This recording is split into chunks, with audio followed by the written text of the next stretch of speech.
All right, welcome into another edition of Catching Up with Tommy Mack here on 1010XL's podcast platform, 1010XL.com, and, of course, the 1010XL app where you catch all the programming, whether on the radio or on demand here with all the podcasts done right from this studio here at 1010XL Podcast Studios. Great to be here. Great to be alive. A Suck It Up Tuesday, a work day. Traffic pretty thick going into school drop-off. And my daughter was like, "What's with all the traffic?" I said, "It's a Tuesday, honey. People are working in Jacksonville on a Tuesday, and so are we." Of course, the show brought to you by Team Tommy Mack. They're all working. Yeah, there's 10 businesses that I endorse, 10, 11 that I endorse here locally and regionally, and they're absolutely working to give you the best product and service. That's why they're part of Team Tommy Mack. Lots to get into today.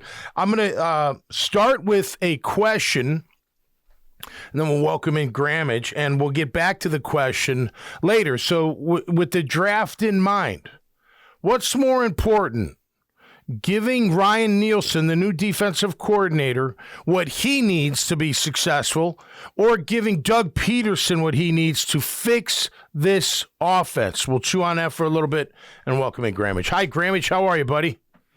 Fantastic. You didn't look at the eclipse, I hope. No. You did not. I actually got a chance to see the eclipse, believe it or not. You had the glasses? I didn't have them, but the caddy Paul had them at the St. Vincent's Ascension golf tournament that I played in yesterday.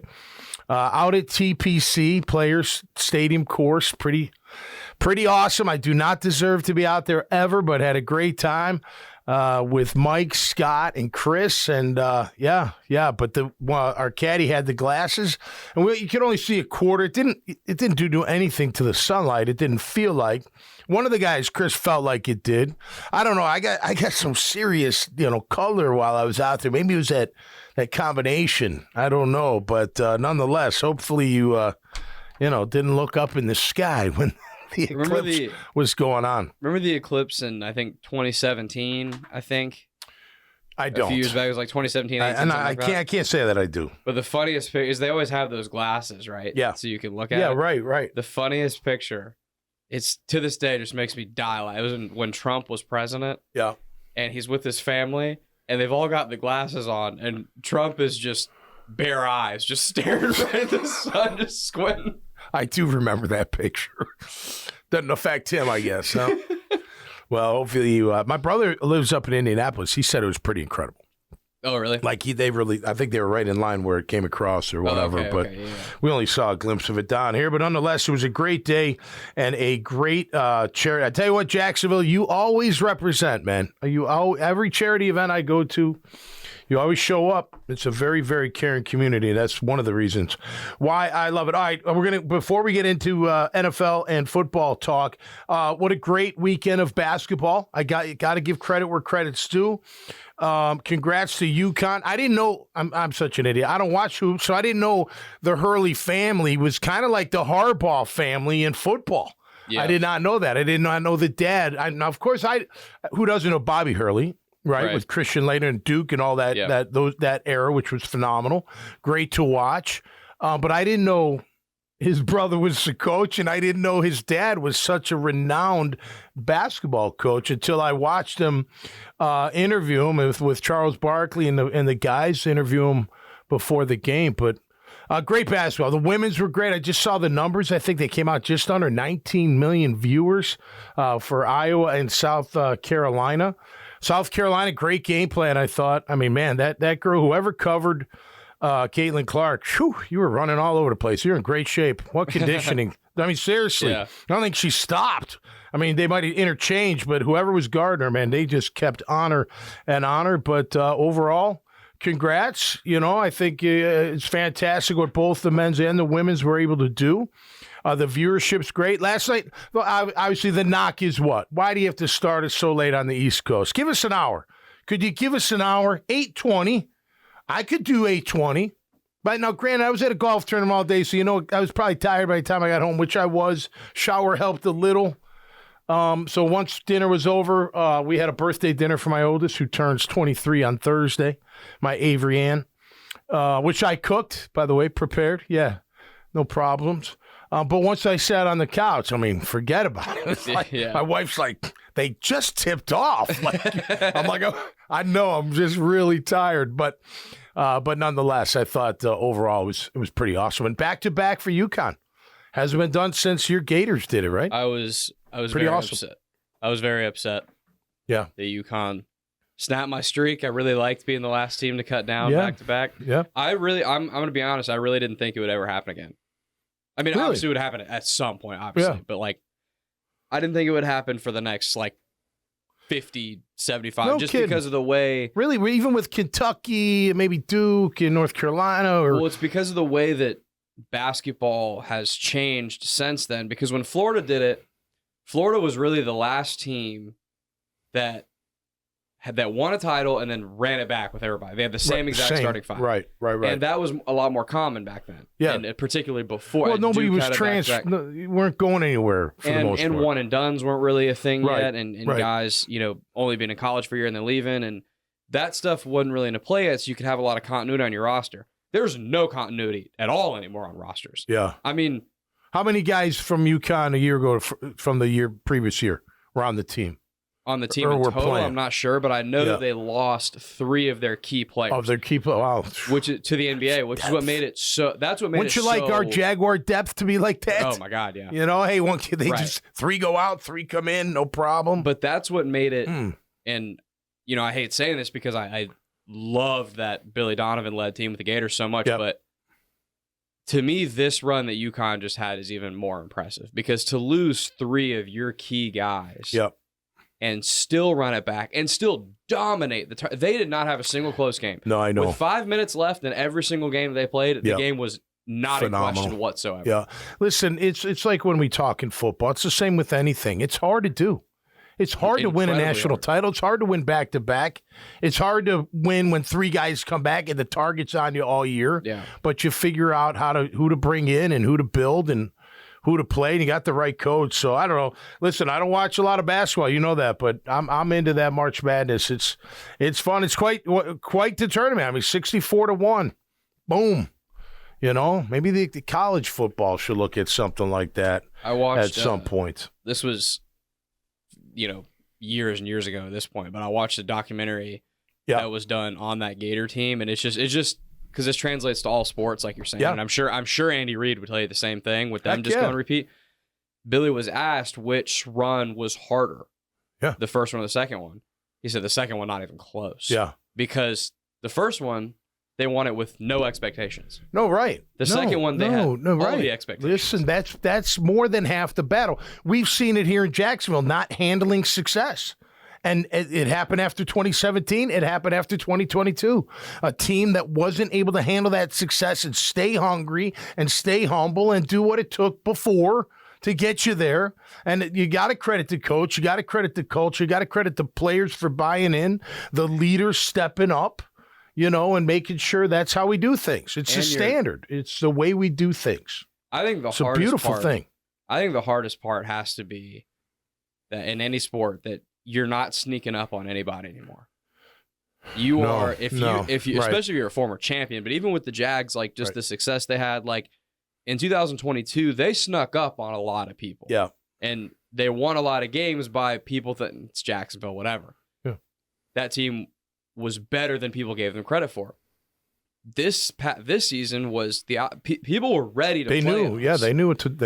It was like, oh, we Yeah. got Jacksonville. Like that Right. was a circle on the calendar type of game for a lot Yeah. of people, and it was like, you're right, we were not prepared for that. No, one thing's got to change is that whole narrative, and I believe it to be true. The past 2 years, especially last year, part of the MO to beat our team was out physical.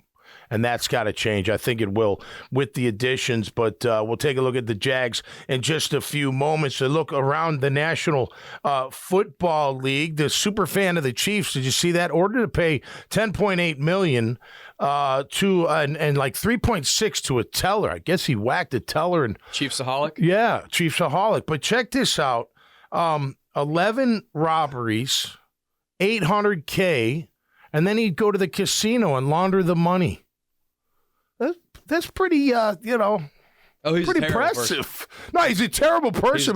But to launder it through the casino, I don't know. Maybe everyone's done that before. I've never done that. When I think of laundering money, I think of Ozark, the show. They were trying to launder all that cartel money all over the place. But I thought that was. I think of Breaking Bad.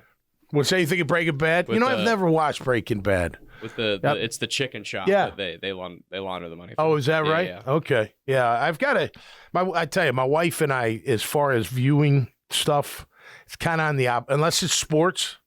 She loves movies, and I can handle a chick movie or two, but I like the action, heat, the shoot 'em up, the fighting, all that stuff. Movies. I like a little mystery. I like the lovey-dovey because, my night usually ends on a positive note watching those movies, and they're cool. They're fun to watch. I like comedies, but I really like action. But she's like, not into the action as much. Do you like documentaries? I love docs, yeah. My fiance and I love a good, murder doc. Oh, yeah, we get into that too. Okay, so that's one thing we do watch together. Yeah. You're 30 minutes in, there's a couple suspects, you're not sure who it is, you kind of got a hunch, we love that type of stuff. Yeah, trying to figure that out. Now that college basketball's over and kind of the main sports I follow before football gets back are done, I'll watch the NBA when she's not watching, but she didn't like that, so that's what we'll get into. Yeah. Is that type of stuff. Yeah, no, we like those too. I forgot about those. Those are good ones to check out. We just watched a doc on this a woman that got kidnapped and no one believed her and her fiance, and she was gone, taken, and the people that took her were writing to the newspaper, it's not a hoax, we took, and no one believed her, then they finally came out that got taken right from her home in the middle of the night. That's crazy. Yeah, you got to watch it. I forget what it's called. After we're done, I checked my doors. Now, granted, there's only 3 or 4, 5, 6 times. I'm like, man, someone comes in here. I'm ready for him. But nonetheless, super fan. Going to pay his dues. New England, they pay their safety Kyle Duggar. He gets a $32 million guaranteed money extension. Pretty big there. They also, the Chiefs... also took care of Mike Dana, 3 years, $24 million, a pass rusher for them. That's pretty good. You notice him when they play. Carolina, of course, gets a huge contract done for their stud defensive tackle, Derek Brown. Everyone loved this kid coming out, right? He was a total stud. He continues to be so very good against the run. I wanted him to be a Jaguar. I know. He's a disruptive force. He's right up there with the guys that we normally talk about. I remember that draft like it was yesterday. The Panthers picked at 7 and the Jaguars picked at 9. And it was when the Jags took C.J. Henderson. Right. And I truthfully what believe... What a miss that was. We'll never know this for sure, but I truthfully believe that if Derek Brown were available, they would have taken him. They would have taken him, yeah. And they needed... to this day, they need that stud DT. Totally. So he gets paid $63.165 million guaranteed. I don't know what the .165 is all about, but it counts. No question about that. So, and then real quick... Devondre Sweat getting the DWI, still taking visits, and hopefully it's a one-time thing and he didn't hurt anybody, including himself, and he learns his lesson, but not a good time to, get in trouble when the draft is right around the corner. But back to Derek Brown getting his deal. What's your immediate thought? Why can't we get Josh Allen's deal done? Why can't we get it done? The only thing I could think of, and I don't know, I'm not in the know, but using my common sense and seeing it, inside the organization firsthand, they're off on value. They're They're not connected on value. Now, maybe they're getting closer. Maybe they are. If I'm Josh, I'm holding out. I mean, not holding out from the regular season, but I'm digging in. Hey, look, maybe it's not fully Derek Brown money, but it's, maybe it is. Maybe it's more. It should be more. He's an edge rusher. I would imagine it's more. I thought, and this may sound, I wonder if and the reason I thought about this, because I keep seeing the defensive tackle from Texas, not the Sweat kid, the Byron Murphy, 6'1", quick. Ryan Nielsen at Tampa 2 press, is that 3 technique, is that kind of player, right? The Warren Sapps, the Aaron Donald types, quick, fast, penetrating. Could Josh Allen play Sam? And if you had, because he still rushes a passer at Sam. I mean, Kevin Hardy had 10 F sacks playing Sam. Eric Armstead next to him is the end. Stud 3 technique, right? You feeling me at all? Like, I don't want him dropping in coverage. I know that. But he does, on occasion, drop or has dropped back in coverage. He did it in college. That was one thing I remember that one stat, like even with all the sacks he had at Kentucky his final year, like 40% of the time he was dropping into that flat kind of coverage as an outside backer.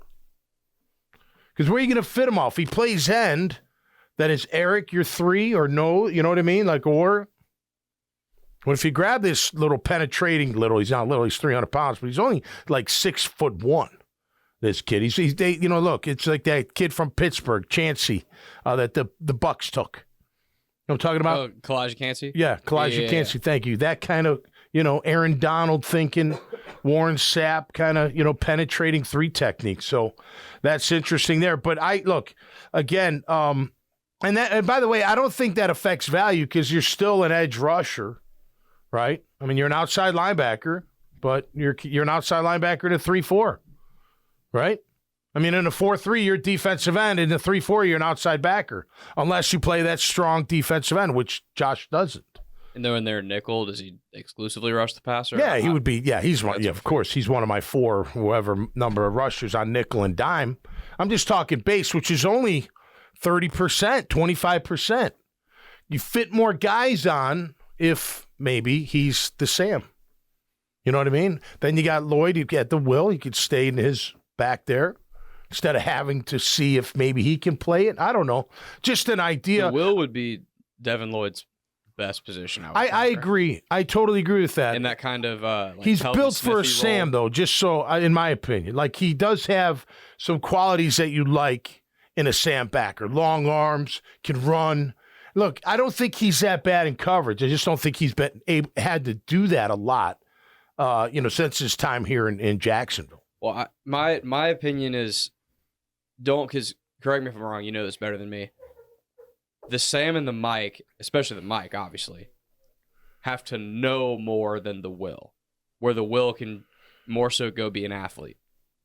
Well, the Sam's very important because a lot of times he'll have force on the run, which means nothing gets outside him. Or he's got contain on the rush where nobody gets outside him or slips underneath him.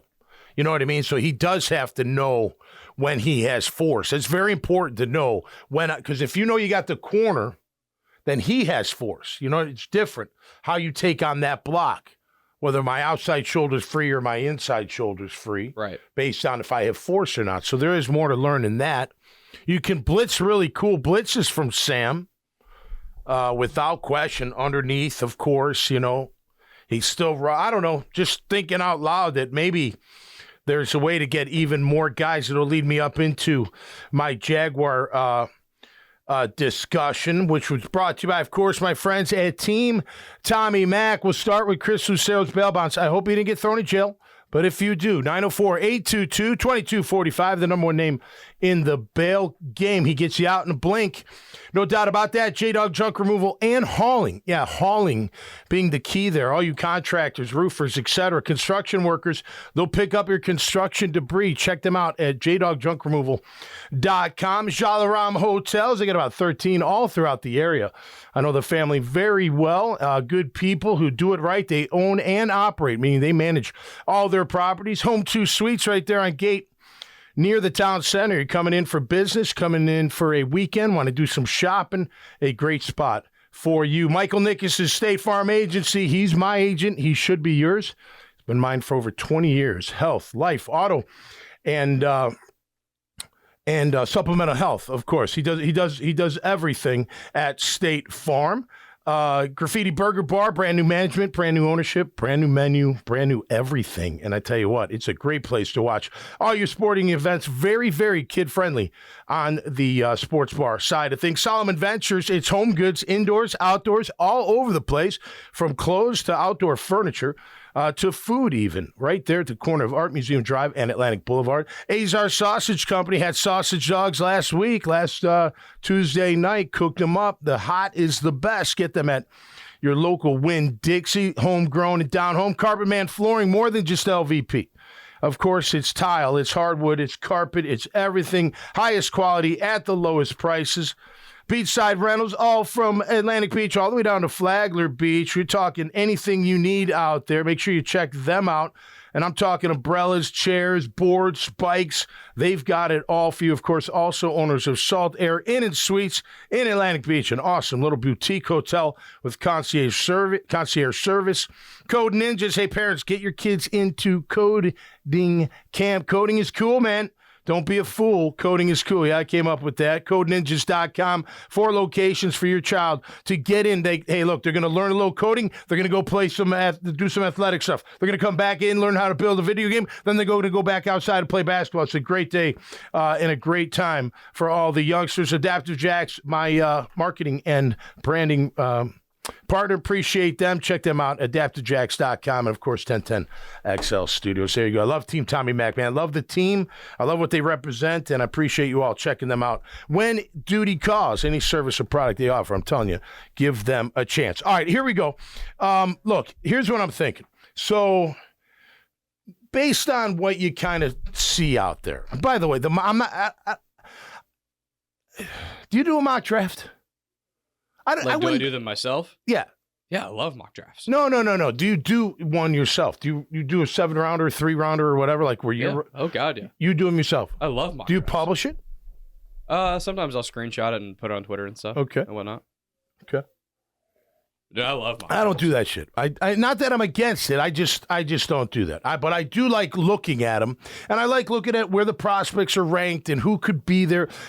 Every mock draft that I look at, I don't just look at what the Jags take. I want to see who's available, like who goes after them, and then kind of figure out, like, I don't know, because I know a lot of people. Who did they take versus who could they have taken? Or could they have taken, right? Or who did they miss out on? Maybe a pick ahead of them or 2 picks ahead. They took Caleb on Chase on, but they could have taken Justin Jefferson.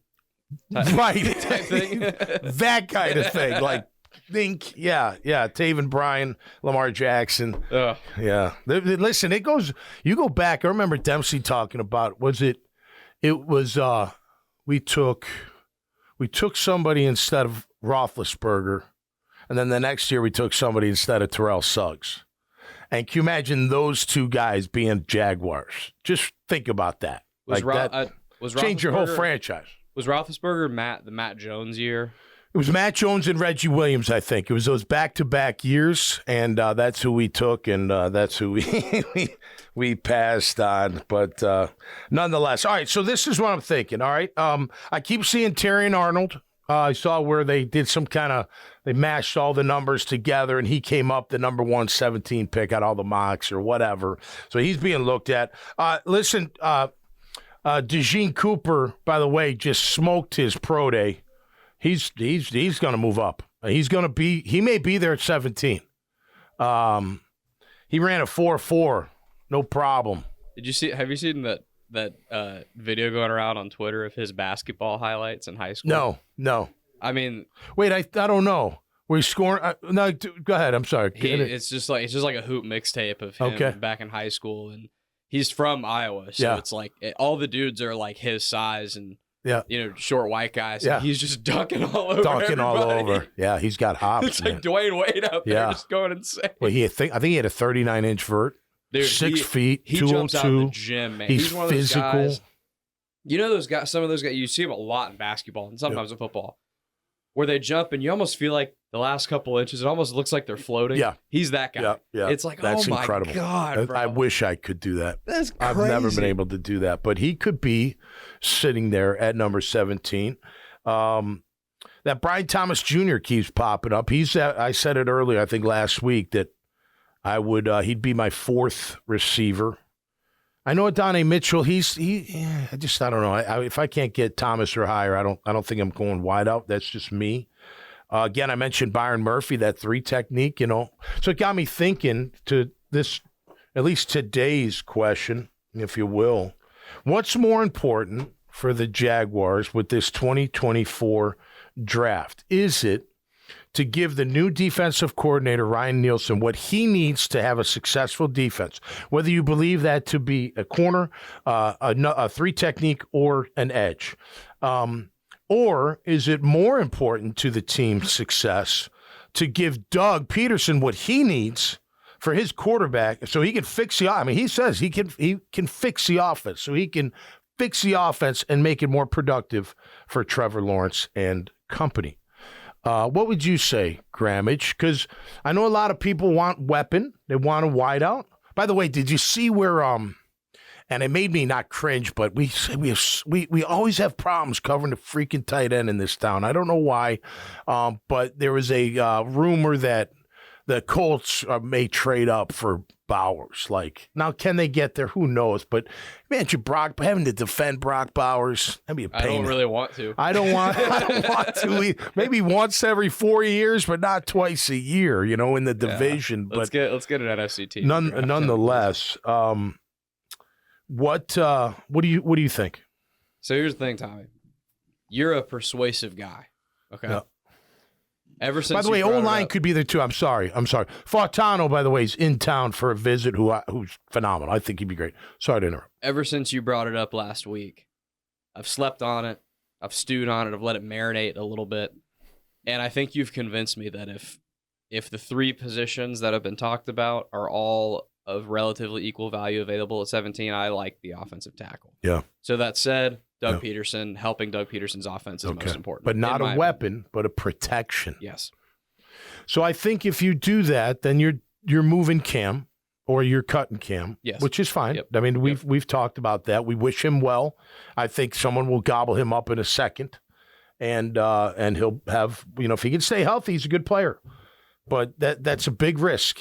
It's a big risk. Look, it's not the same. It's not the same. But I've said this before. I remember after I hurt my foot, 99, 2 years after I hurt my ACL. I mean, Coughlin flat out said to me, he's like, Tom, we can't risk the investment anymore because they don't get nothing out of it.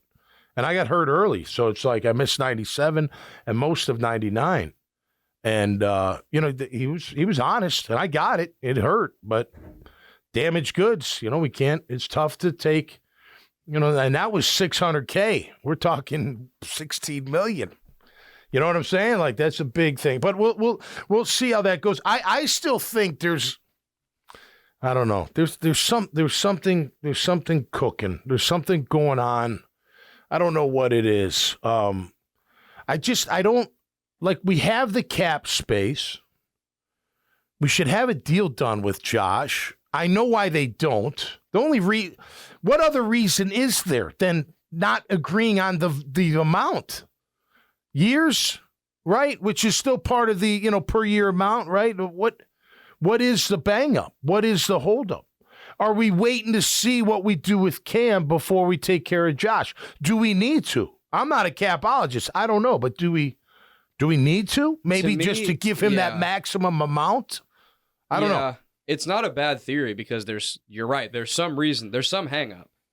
But to me, that shouldn't matter because you're extending Josh anyways. You're paying him long-term money anyways. Are you? Let me just throw it out there. What if the value's so far off that they're sitting there going, you know what, Josh? Do it again. I'm going to give you, I'm going to tag you. We're going to take the hit. We're going to take the tag hit.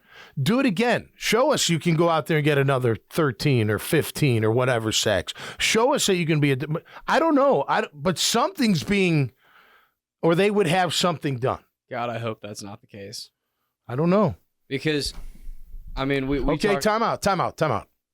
What if Josh goes back to the 3 years prior to last year and he averages, 6, 7 sacks a year, plays well at times?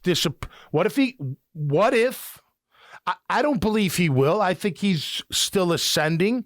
I think he's figured out how to really rush the passer. I mean, one thing I can say, and Trayvon as well, but Josh especially, remember during the year, some of his sacks were like beautiful. Like it was textbook how you get around the tackle, how you dip down, how you launch, how you chop Suey the damn ball out of his hands. Poetry in motion. Poetry in motion. Beautiful. You're just like, wow. He's finally that natural dip. Look, you can be big, strong, and fast if you just run up the field. They just kind of go with you. Maybe a spin move will throw them off. If you don't have something, if you can't dip under that, think about it. If I can hit you in the chest, I got a great shot. If I go to hit you and you dip and I miss or just I barely touch, guess what? You're going through my block. It's that important, and it started happening. So you got to believe that that'll continue if you're going to give them that maximum amount. But playing devil's advocate here, what if they don't know? What if they're not as convincing as maybe I just made it out to be? You know what I mean? What if they're hesitant? And that brings the value to where we don't see you here, Josh. We see you here. I don't know. But something's going on, or to me, they would have a deal done by now. And they still have time, so it's not like now or never. But, just odd. These other teams are getting stuff done, and we can't get it done. Well, this is what they did with Ingram last year. Yeah, that's true. It took them all the way up till basically training camp. And it was right before training camp pretty much that it got done. Because they were staring a holdout in the face. Evan Ingram was not going to be at camp if they didn't get a deal done beforehand. Did he reset the market with his deal at the time, or was he? Sure. I know he got a lot of money and it was a great contract, but did he? I don't think so. You know what I mean? Because this is Josh's. He could potentially. I don't know. He could be saying, "No, I want him. I want more than Bosa." Yeah. I'm looking to the future. What if I give you another 17 and a half sacks? Yeah. You know what I mean? Then it's worth it, isn't it? Right. And you'd say yes. You're not wrong to speculate, what if Josh reverts back to what those middle 3 years were in between the really productive rookie year and this past season. My thing is, first, it's far less of a risk that Josh Allen is going to be productive than if you replaced him with a rookie or however you would do that. Mm-hmm. And I also tend to think at this point, I don't find it a coincidence that his first year, when he had other guys that could do some damage on the line, he was incredibly productive. And last year, when Trayvon Walker finally kind of got up to speed in terms of being a pass rusher that the other team had to consistently worry about, Josh has a career season. I don't think that's a coincidence. I think that finally, after all this time since that first year when after the season Calais was out the door and Unique Ngakoue was out the door, it took them so long to finally get proper help. And this coming year, he's going to have more help than he has had since that rookie season because you have Eric Armstead there now. And Trayvon, in theory, should be even better. Right. I find it hard to believe that Josh Allen dips off. I mean, he may not have 17 and a half again because that's really high. Right. But he's going to have 14, 15 at worst. Eric and Trayvon mitigate that risk to thinking he's not going to be. You know what I mean? Because having Calais was huge. Are you kidding me? He was one-on-one most of the time. That's what he wants, They don't slide the protection to him. They slide it to Eric. Now, here's a, devil's advocate again. What if they sit there and go, okay, we can't get enough? This is all based on not getting anything done. Like, they just can't find value together. Let's just say hypothetically. Hopefully they do. But what would it look like with Trayvon Walker next to Eric Armstead? And we bring, draft Gibson for now. Find someone, I don't know. Can someone on the roster help out? I agree with you. I'd rather have all three. But with the economics and everything, what if they, look, at the end of the day, they got him on a 1-year tag. Without question. And he could show up the last day, eligible. Fine. He can hold out as long as he wants, right? But you got him on the tag. Yeah. So, listen, I hope they work it out. I just find it odd that after all this time, they're still not, they're not getting it done, which to me means that they're struggling with the value. And I could see Josh wanting it all and deserving as much as he can get. He does. Every every player deserves as much as you can get. And is that Harrell and Harrell? We're not sponsored by Harrell and Harrell, but that was a good one. But they do. Don't settle for less than you deserve. Don't settle for less than you deserve. Yeah, thank you, Grammage. It is like because it's short. It ends quick. I was gonna say you know this as well, and better than most people listening to this, and even myself. Like, you got a real short window in your life, where you have that type of leverage to command that type of money. Yeah, I mean, Josh is one of the best edge rushers in the game. No matter how you want to argue it or slice it, that's true. I agree. At worst, he's like bottom half of the top 5 at worst. Yep.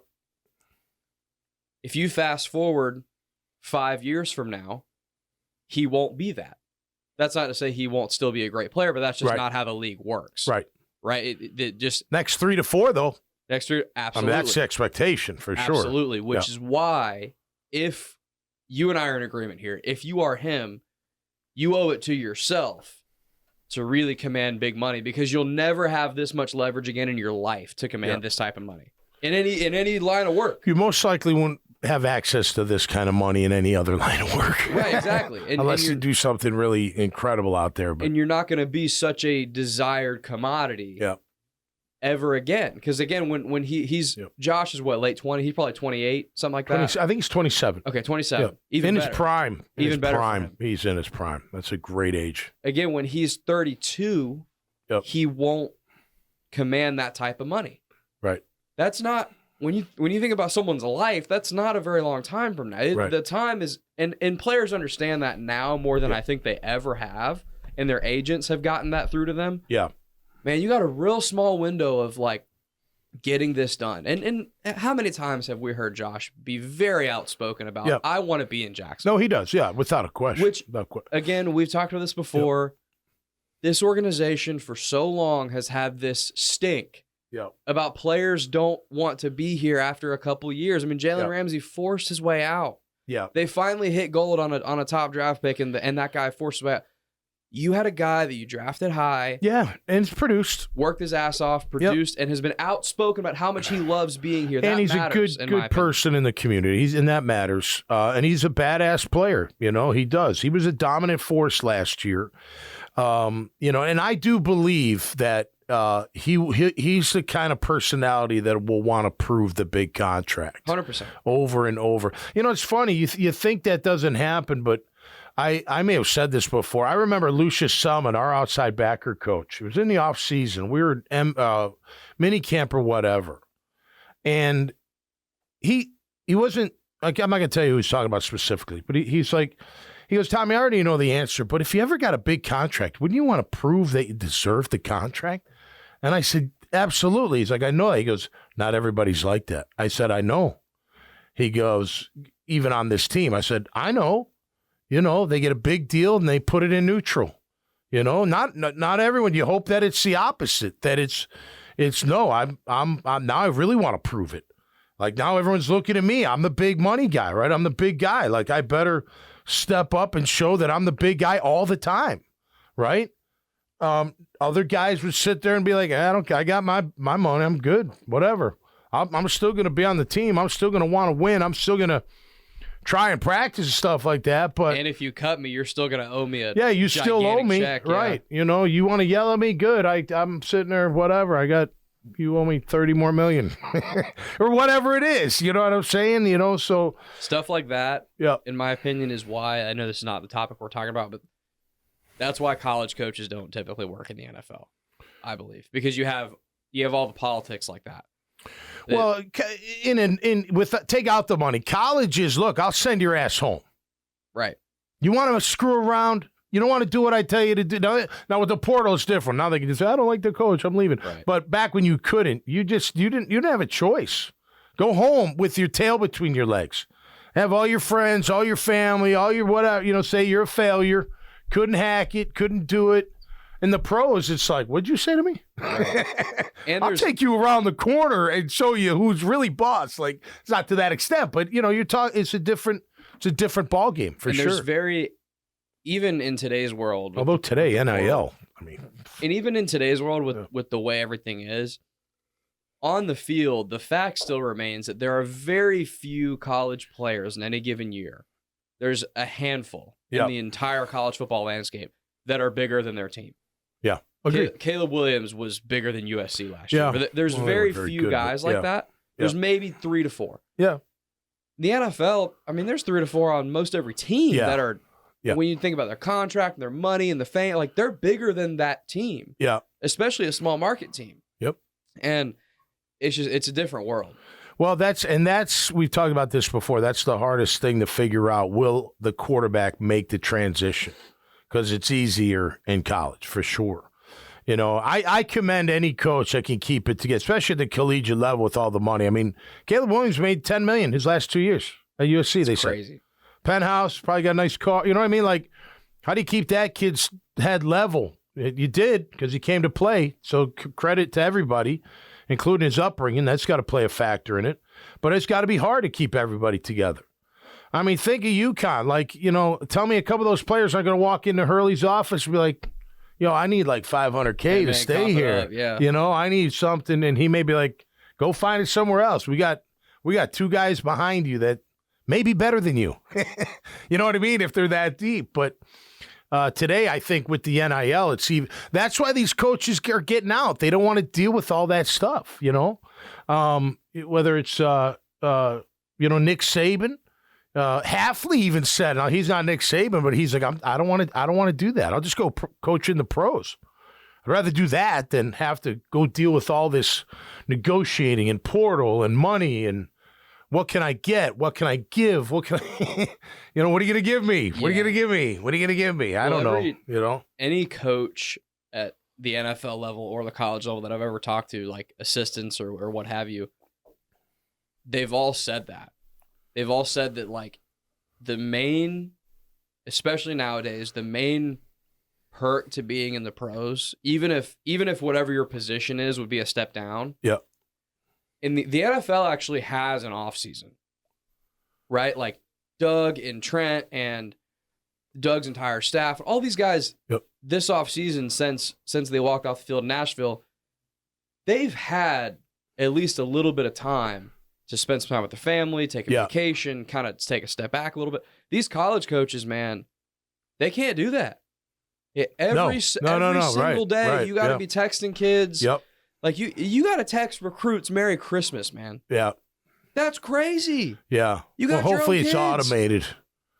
You know, switch it up through the little algorithm. Man. Like, you don't have to do each one. No, but it is. It's a full-time I don't think I could business. do that in college. I mean, I'm not a coach, obviously.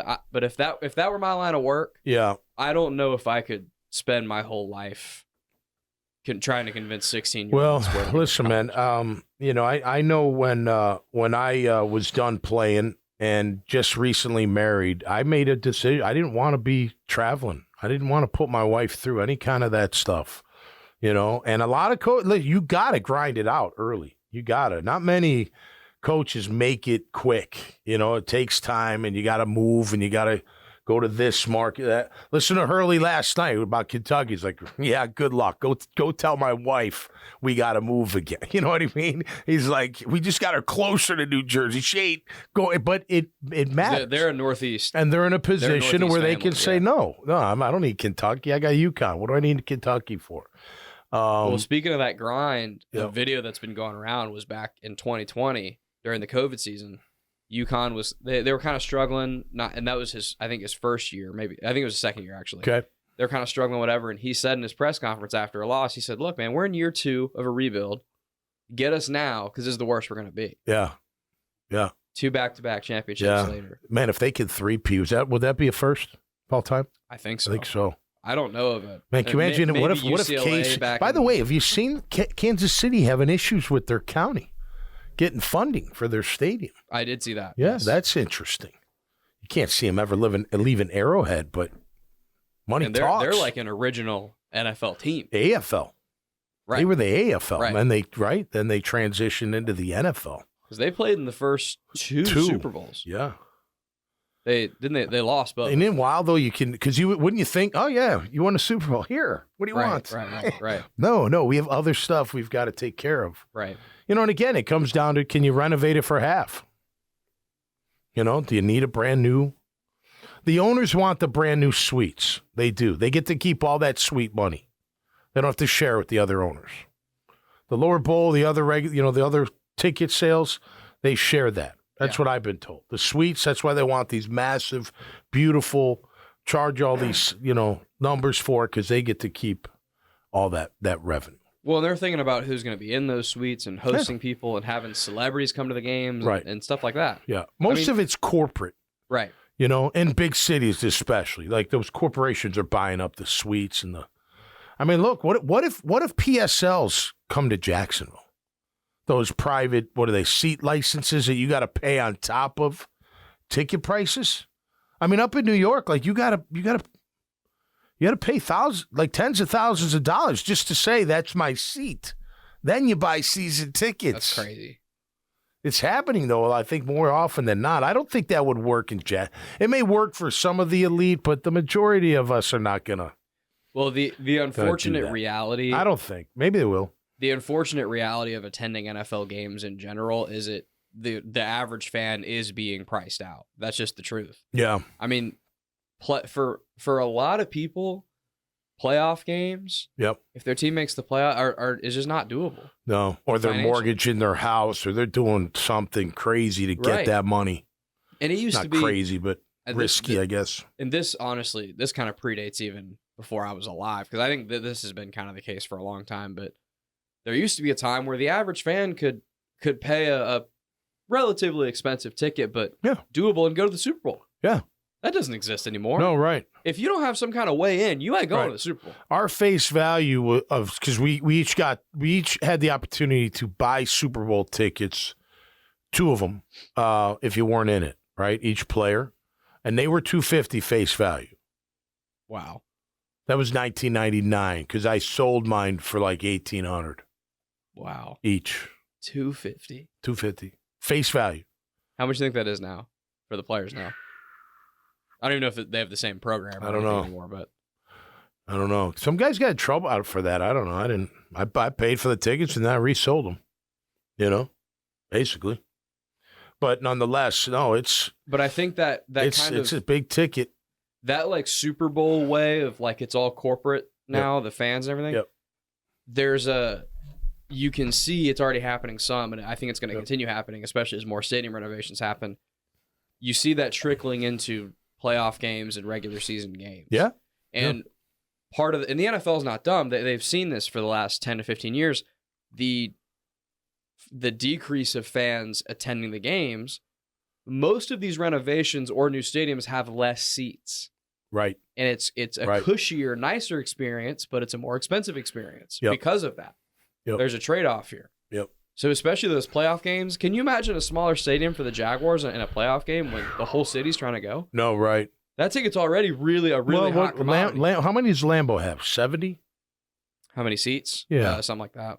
I don't think they're one of the large. Like Arrowhead's got 80 plus. They're one of the biggest. Arrowhead's like a college stadium. Basically. Yeah, they're massive. And they got a wait list. I don't know what their ticket prices are, Well, you can't. Not every market's the same. I tell you one thing I wish all the owners would do. I know Arthur Blank did it at least for a little bit, or still does it. But, when you're paying all that money for seats, you shouldn't have to pay that money for concessions. I agree. Come on. You don't need agree. to, 10 times your money on a beer or a water. You know what I mean? Or whatever the multiple is. Like, you really need that? Come on. Remember here in Jacksonville when they played the Chiefs, that game was ridiculously hot. Yeah. And water bottles are like pretty expensive in the stadium. People were passing out because of dehydrated. It's like, it's a bad look, man. Like, come on, dude. Yeah. Like, you're telling me you can't get these people water more easily? Right. Like, or charge them the first one and have those water stations. They can fill up the bottle or something. Help them out a little. It's ridiculous. When I went to Atlanta when it was like the first or second year that they had built their stadium, the new Mercedes-Benz, and I went because the Gators were playing in the Peach Bowl. Concessions I got like a full lunch worth of concessions, and Yep. it was like $8. Yeah. Yeah. Well, that's what they do up at the Masters. I was one of my guys, Mike Hicks, who invited me yesterday. He's been up there. He's like, I fed my whole family on the way out, so we could eat sandwiches for everybody, chips, drinks, and some cookies. $36. I was like, man, that'd be like $300 at TPC right now. You know what I mean? Yeah. Like, unbelievable. Even a But Jags game. Yeah. That same lunch I got in Atlanta would have been almost $30 probably. Yeah. Yeah. It's insane. It's They got to do something about that. But look, I tell you what, when you win, everybody wins. Everybody's happy. They don't mind paying that extra, Johnny, for a little food and a little drink. When you don't win, it hurts even more. What's that? Pay Josh Allen, and I'll pay the expensive beers. Yeah, exactly. Yeah. Well, I hope they get it done too. I tell you, and again, Ingram took some time. I think it's a little bit different, just the fact that Josh is, he's going to be one of the top paid defensive players in the entire league, and good for him. Derek Brown getting 63 and change guaranteed. Josh should be. Do you know how many years Derek Brown's 4 years. 4 year, $96 million. But I just look at the guarantee because, a lot of times you never collect on the back, the fourth year. It's all the guaranteed money. That's what you're getting at no matter what. The guaranteed money is what matters because if he gets injured or if he's bad, how can I get out of it? $63 million. That's what matters. See you later. It's always the agent that makes sure this is what gets out, but the worth up to number, I don't care about that. That number doesn't matter. No, it doesn't. Guarantees is what matters because if he gets to the worth up to, that means he's balling. So pay him, please. A lot of times quarterbacks play through those like all the way to the end. You know what I mean? If they perform. And in today's world, they're probably getting hurt less too. Yeah. So they're actually on the field. From a macro level, get Doug's offense fixed is more important than giving Ryan Nielsen. Maybe they find a combination. They did it already, right? What did they do? They toughened up the interior offensive line. They toughened up the interior defensive line. Can they find some common ground? Look, we know, and again, I think it's a nice position: offensive tackle, corner, wide receiver. You